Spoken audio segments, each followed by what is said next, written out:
ఆలయ ప్రదేశాన్ని గుడి అని పిలవటం కంటే ఎక్కువగా గురుస్థానం అని పిలుస్తుంటారు.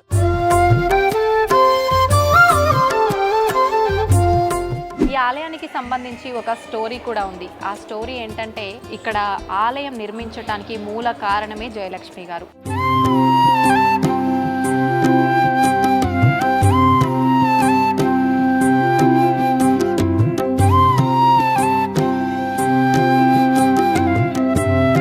మామూలుగా మనకి ఏ ఆలయంలో చూసినా నాగ ప్రతిష్టలు 1, 2 అట్లా కనిపిస్తుంటాయి. ఎందుకమ్మా ఈ ఆలయంలో ఎక్కడ చూసినా నాగ ప్రతిమలే కనిపిస్తాయి? తెలియక మనం చేసిన తప్పులు. ఓకే, సర్పాన్ని కొట్టేస్తారు.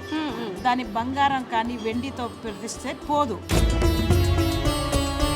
దానికన్నా ముందే మనకు ఇది బ్రిటిష్ కాలం నాటి ఆలయం అని కూడా చెప్తుంటారు. అయితే ముందుగా ఒక చిన్న ఆలయం, పక్కనే గుట్టలు ఇవన్నీ ఉండేదన్నమాట. ఆ ప్రాంతంలో బ్రిటిష్ వాళ్ళు రాకపోకలు సాగిస్తూ ఉండే సమయంలో ఆ చిన్న ఆలయం ఏదైతే ఉందో అది వారి దారికి అడ్డంగా ఉంది అని చెప్పి బ్రిటిష్ రాజులు ఆ ఆలయాన్ని కూలగొట్టేసి వాళ్ళ పనికి వాళ్ళు వెళ్ళారు. నమస్తే, వెల్కమ్ టు ఐ డ్రీమ్. నేను మీ విజిత.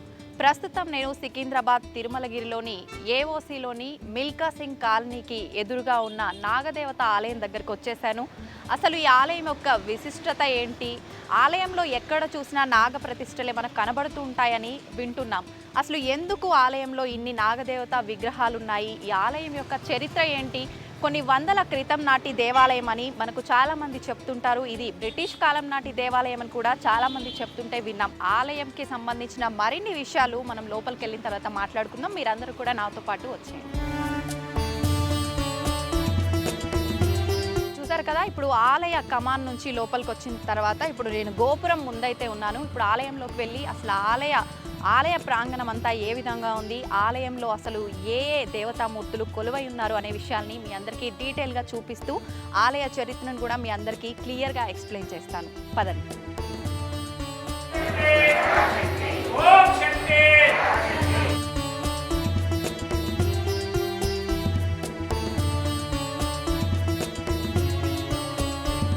ప్రస్తుతం మనం ఉన్నాము అమ్మవారి గర్భాలయంలో నాగదేవత అమ్మవారితో పాటు జయలక్ష్మి అమ్మగారు, వారితో పాటు వారి కుమారుడు నారాయణ స్వామి గారు, వాళ్ళు ముగ్గురు కూడా ఈ గర్భగుడిలో కొలువై ఉన్నారు. ఇప్పుడు వారి దర్శనం నేను చేసుకుంటున్నాను.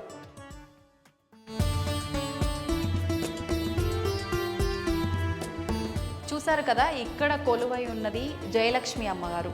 జయలక్ష్మి అమ్మగారు ఎవరు అంటే, ఈ గుడి స్థాపనకు మూల కారణం ఎవరైతే ఉన్నారో ఆవిడే మహాయోగిని జయలక్ష్మి అమ్మగారు. ఈ ఆలయ ప్రదేశాన్ని గుడి అని పిలవటం కంటే ఎక్కువగా ఆలయంకి వచ్చే భక్తులు అందరూ కూడా గురుస్థానం అని పిలుస్తుంటారు. గురుస్థానం అని ఎందుకు పిలుస్తుంటారు అంటే, జయలక్ష్మి అమ్మవారు ఇక్కడ ధ్యాన ముద్రలో ఉండి ఇక్కడ మనకు బృందావనంలో ఇక్కడ మిగిలిపోయారు కాబట్టి దీన్ని మనం బృందావనం అని పిలుస్తాము. ఇక్కడ అమ్మవారికి ఎడమ వైపున కనుక చూసుకుంటే మనము శ్రీ దేవరాజన్ గారు జయలక్ష్మి అమ్మవారి హస్బెండ్ తను. ఇటువైపు అమ్మవారికి రైట్ సైడ్లో చూసుకుంటే అమ్మవారి 2వ కుమారుడు తను. అమ్మవారికి మొదటి కుమారుడు గురించి అయితే మనకు తెలిసిందే, నారాయణ స్వామి. తన గురించి కూడా స్టోరీ ఉంది, అది మనం తర్వాత చెప్పుకుందాము. తను చూసుకుంటే తన 2వ కుమారుడు, తన పేరు శ్రీ మేఘరాజన్ గారు, అమ్మవారి 2వ సంతానం. చూస్తున్నారు కదా, జయలక్ష్మి అమ్మగారి ఆలయం నుంచి బృందావనం నుంచి బయటకి రాగానే ఎడమ చేతి వైపు మనకు శశికళ అమ్మగారి ఆలయం అయితే కనిపిస్తుంది. ఈ ఆలయంలో ఉన్న శశికళ అమ్మవారు ఎవరు అంటే, ఇందాక మనం మాట్లాడుకున్నాము జయలక్ష్మి అమ్మవారి ఫ్యామిలీ డీటెయిల్స్ గురించి. అందులో నేను మీకు ఓన్లీ వాళ్ళ 2 కుమారుల గురించి మాత్రమే చెప్పాను. శశికళ అమ్మవారు జయలక్ష్మి అమ్మవారి కుమార్తె. జయలక్ష్మి అమ్మవారు ఎప్పుడైతే జీవ సమాధి అయ్యారో, సమాధి అవటానికి ముందుగానే శశికళ అమ్మవారితో జయలక్ష్మి అమ్మగారు చెప్పారు. ఏమని అంటే, నువ్వు ఎవరైతే ఉన్నావో నా తర్వాత ఆలయ బాధ్యతలన్నీ నువ్వే చూసుకోవాలి, సక్రమంగా ఇక్కడ జరిగేవన్నీ కూడా నీ ఆధ్వర్యంలోనే జరగాలి అని జయలక్ష్మి అమ్మవారు సమాధి కన్నా ముందరే శశికళ అమ్మవారితో చెప్పారు. ఆ తర్వాత శశికళ అమ్మవారు ఇక్కడ కొలువై ఉండి వారి ఆధ్వర్యంలోనే అన్నీ జరిపిస్తూ జయలక్ష్మి అమ్మవారి మాటలని ఆచరణలో పెట్టారు. 2010 సంవత్సరం వరకు కూడా శశికళ అమ్మవారి ఆధ్వర్యంలోనే ఇవన్నీ కూడా కొనసాగాయి. ఇప్పుడు మనం శశికళ అమ్మవారి ఆలయంలోకి వెళ్ళి ఆవిడని కూడా ఒకసారి చూద్దాం. నేను ఇందాక మీకు చెప్పినట్టుగా శశికళ అమ్మవారు ఎవరైతే మనకు జయలక్ష్మి అమ్మవారి ఎడమ చేయి భాగంలో కొలువై ఉన్నారని చెప్పానో తనే శశికళ అమ్మగారు.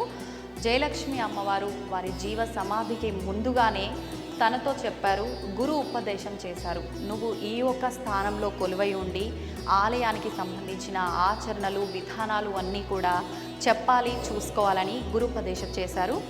ఇదే స్థానంలో కొలువై ఉండాలి అని కూడా తను ఆదేశం ఇచ్చారు.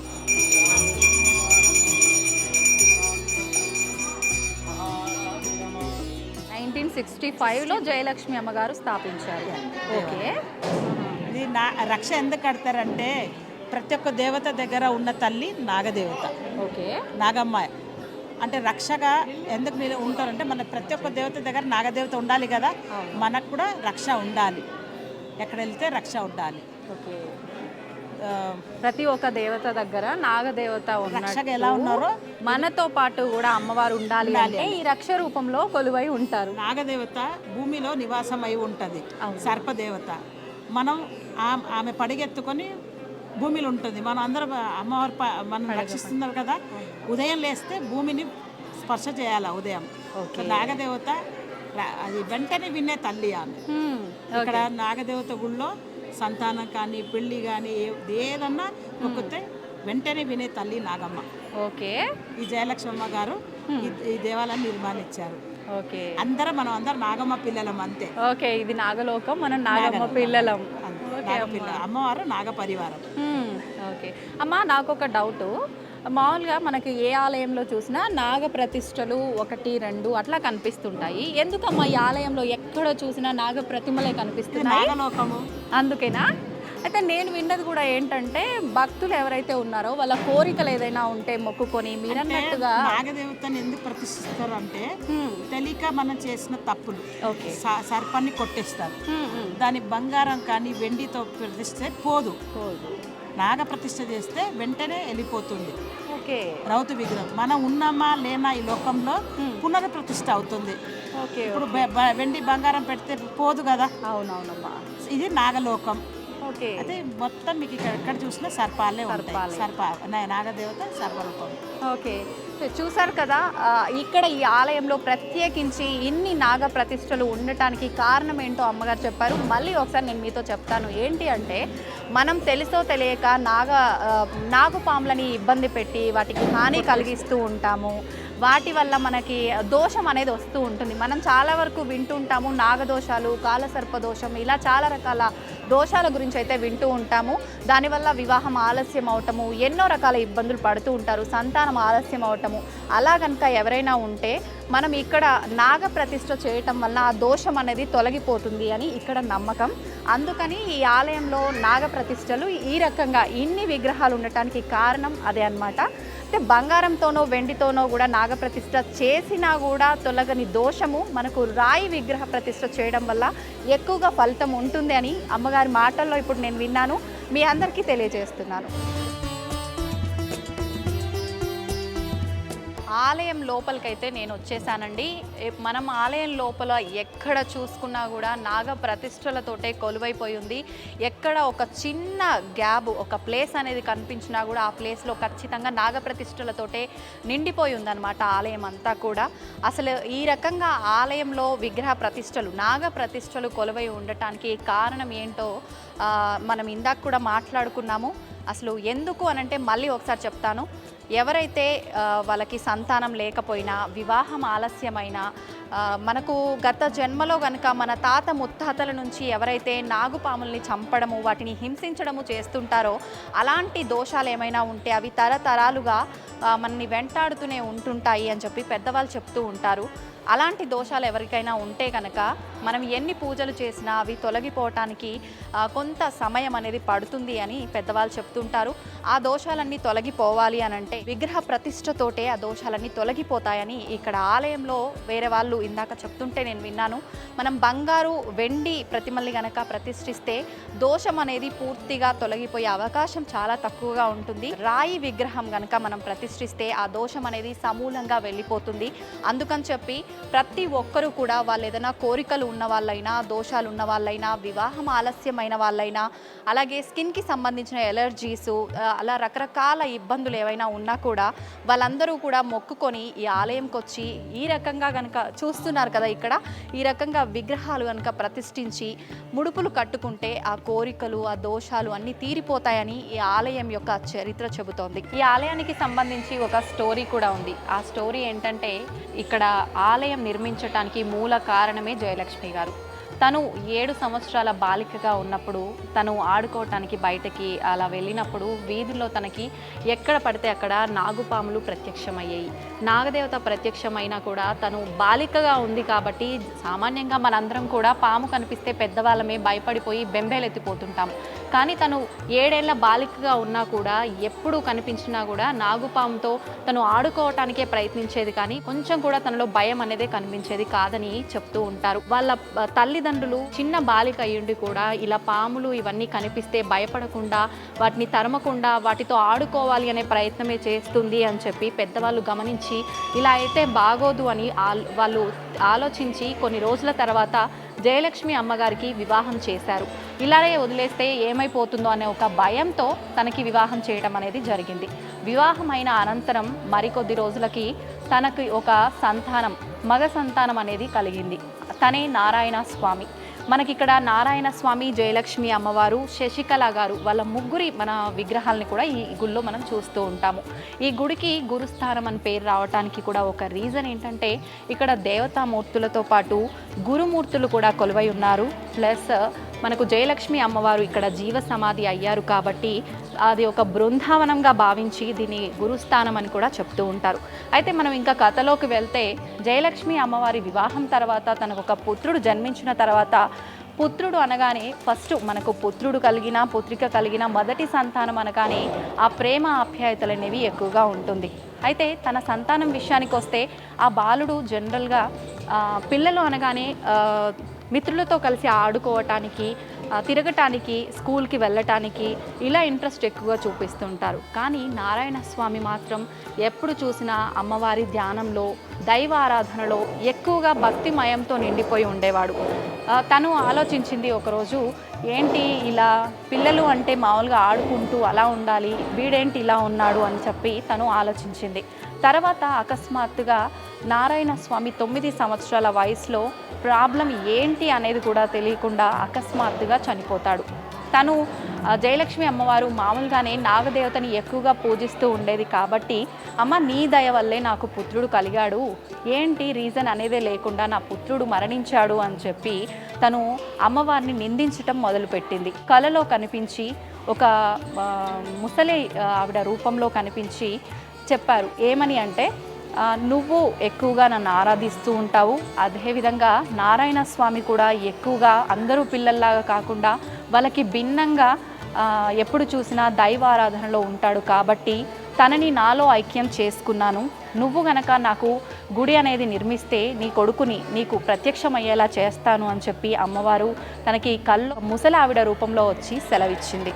ఆ విధంగా నాగదేవత జయలక్ష్మి గారికి ఆలయ నిర్మాణం కనుక నువ్వు మొదలు పెడితే నీ కుమారుణ్ణి నీకు ప్రత్యక్షమయ్యేలా చేస్తాను అని చెప్పిన తర్వాత జయలక్ష్మి అమ్మవారు ఆలయ నిర్మాణం కోసం ప్రయత్నాలు అయితే మొదలుపెట్టారు. దానికన్నా ముందే మనకు ఇది బ్రిటిష్ కాలం నాటి ఆలయం అని కూడా చెప్తుంటారు. అయితే ముందుగా ఒక చిన్న ఆలయం, పక్కనే గుట్టలు ఇవన్నీ ఉండేదన్నమాట. ఆ ప్రాంతంలో బ్రిటిష్ వాళ్ళు రాకపోకలు సాగిస్తూ ఉండే సమయంలో ఆ చిన్న ఆలయం ఏదైతే ఉందో అది వారి దారికి అడ్డంగా ఉంది అని చెప్పి బ్రిటిష్ రాజులు ఆ ఆలయాన్ని కూలగొట్టేసి వాళ్ళ పనికి వాళ్ళు వెళ్ళారు. వాళ్ళు వెళ్ళేటప్పుడు ఆలయం నిర్మాణం అనేది కూలగొట్టి వెళ్ళటం, మళ్ళీ వాళ్ళు రిటర్న్లో ఎప్పుడైతే వస్తున్నారో ఆలయం ఎక్కడైతే కూలగొట్టారో అక్కడికి రాగానే వాళ్ళ గుర్రాలు వాళ్ళు అన్నీ ధ్వంసం అయిపోవడము, అందరూ ఎక్కడికక్కడ కింద పడిపోవటము, చెల్లా చెదురు అయిపోవటం అనేది జరిగింది. తర్వాత జయలక్ష్మి అమ్మవారు ఈ ఆలయ నిర్మాణం కోసం పూనుకొని, వాళ్ళు ఇది మిలిటరీ ప్రాంతం, బ్రిటిష్ కాలం కాబట్టి తను చాలా ఇబ్బందులు పడాల్సి వచ్చింది ఆలయ నిర్మాణం కోసమని పెద్దవాళ్ళు చెప్తూ ఉంటారు. అయితే నిర్మాణం మొదలు పెట్టగానే అక్కడ ఉన్న మిలిటరీ వాళ్ళు ఆలయ నిర్మాణం జరగకుండా ఉండటానికి ఎన్ని రకాల ప్రయత్నాలు చేయాలో అన్ని రకాల ప్రయత్నాలు చేశారు. కానీ జయలక్ష్మి గారు ఆలయ నిర్మాణం చేయటానికి సంబంధించిన ప్రయత్నాలని మాత్రం ఏ రోజు ఆపలేదు. ఈ ప్రాసెస్లోనే చూసుకుంటే అక్కడ ఆలయ నిర్మాణం జరగకుండా ఉండటానికి అడ్డుపడ్డ మిలిటరీ వాళ్ళు ఎవరైతే ఉన్నారో వాళ్ళ కలలో పాములు అంటే నాగదేవత ప్రత్యక్షం అవ్వటము, వాళ్ళ ఇంట్లో వాళ్ళ భార్యలు ఎక్కువగా నాగదేవత ఆరాధన చేయటము, ఇవన్నీ చూసి వాళ్ళు ఇంట్లో చిన్న చిన్న సమస్యలు అనేది సృష్టించటము, ఇవన్నీ చూసి వాళ్ళు అనుకున్నారు మేము ఆలయ నిర్మాణం జరగకుండా ఆపేశాము కాబట్టే ఇదంతా జరుగుతోంది అని వాళ్ళకు వాళ్ళే తెలుసుకొని జయలక్ష్మి గారి దగ్గరకు వచ్చి ఆలయం మీరు నిర్మించండి, మీకు ఏ రకమైన సహాయం కావాలో మా వైపు నుంచి మేము ఇస్తాము అని చెప్పి వాళ్ళు జయలక్ష్మి గారికి మాట ఇచ్చారు.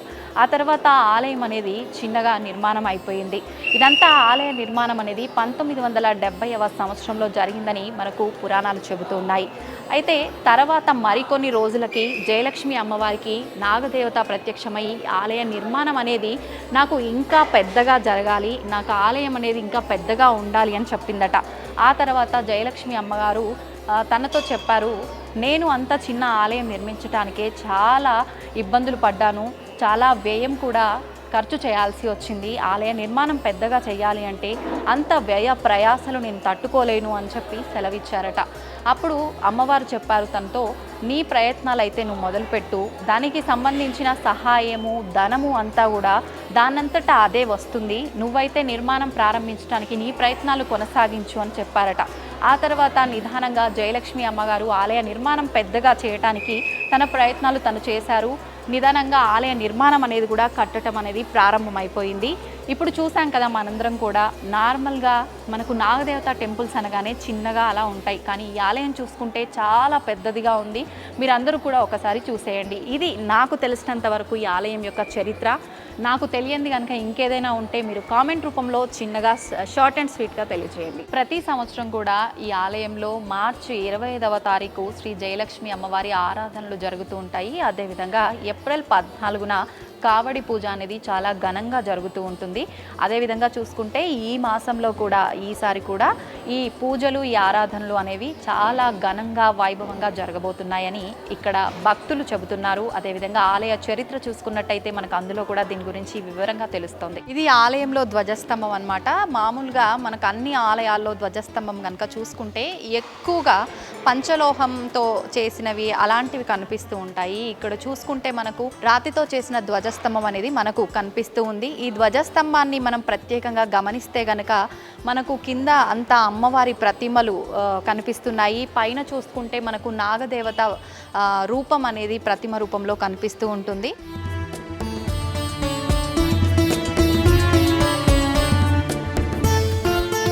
మనం ఇందాక చెప్పినట్టుగా ఈ ఆలయంలో ముడుపులు కూడా కడుతుంటారు అని అనుకున్నాము. అయితే ఎవరైతే కోరిన కోరికలు తీరాలన్నా, ఆరోగ్య సమస్యలు ఏవైనా ఉన్నా, కాలసర్ప దోషాలు, నాగ దోషాలు ఏమైనా ఉన్నా కూడా ఈ రకంగా వాళ్ళు మనసులో అది తలుచుకొని ముడుపులు అనేది ఇక్కడ కడుతూ ఉంటారు. ఆ ముడుపులు కట్టడం వల్ల వాళ్ళ కోరికలు అనేది నెరవేరుతుంటాయని ఈ ఆలయం యొక్క ముఖ్య ఉద్దేశం అన్నమాట. మనం ఆలయ గర్భగుడిలోకి ఎంటర్ అయిన తర్వాత గర్భగుడికి ఎడమ వైపున ఇక్కడ జయలక్ష్మి అమ్మవారిది మైనంతో తయారు చేసిన విగ్రహం అనేది ప్రస్తుతం మనం చూస్తూ ఉన్నాము. మనం అక్కడ జయలక్ష్మి అమ్మవారి మైనపు విగ్రహం అనేది గర్భగుడికి ఎడమ వైపున చూసాము. అక్కడి నుంచి కొంచెం ముందుకు వచ్చిన తర్వాత గర్భగుడికి కుడి వైపున మనం నారాయణ స్వామి కొలువై ఉన్నారు. ఇది నారాయణ స్వామి వారి విగ్రహం. మనం ఇక్కడ కనుక చూసుకుంటే ఆ గర్భగుడికి ఎడమ వైపున మనకి జయలక్ష్మి అమ్మవారు ఉన్నారు కదా. జయలక్ష్మి అమ్మవారికి ఎడమ వైపున చూసుకుంటే ఇక్కడ మనకు గణపయ్య చిన్ని విగ్రహం ఇక్కడ ప్రత్యక్షం అవుతుంది. గణపయ్యతో పాటు ఇక్కడ మనకి శ్రీ చాముండా మాత, శ్రీ మహేంద్రి మాత, శ్రీ వారాహి మాత, శ్రీ వైష్ణవి మాత, శ్రీ కౌమారియే మాత, శ్రీ మహేశ్వరి మాత, శ్రీ బ్రహ్మి మాత అనేవారు దర్శనమిస్తున్నారు. మనం ఇక్కడ చూసుకుంటే కనుక అమ్మవారి నాగదేవత అమ్మవారి ఆలయానికి గర్భగుడికి వెనక భాగంలో అమ్మవారు ఈ రకంగా మనకు దర్శనమిస్తున్నారు.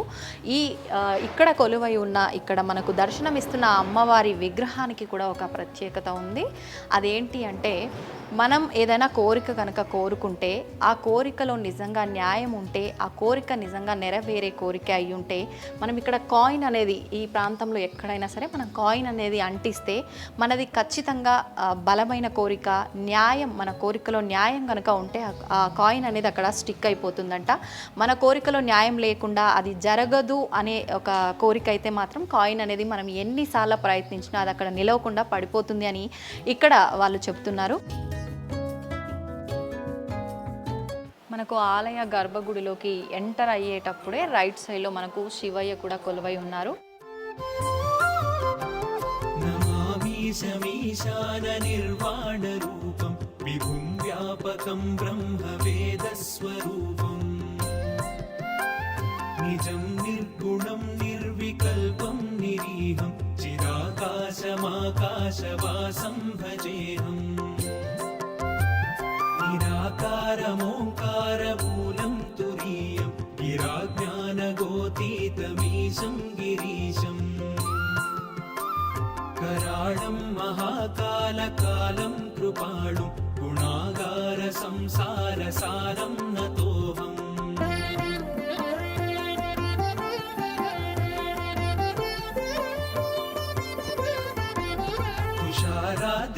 तुषाराद्रिसङ्काशगौरं गभीरं मनोभूतकोटिप्रभा श्रीशरीरम्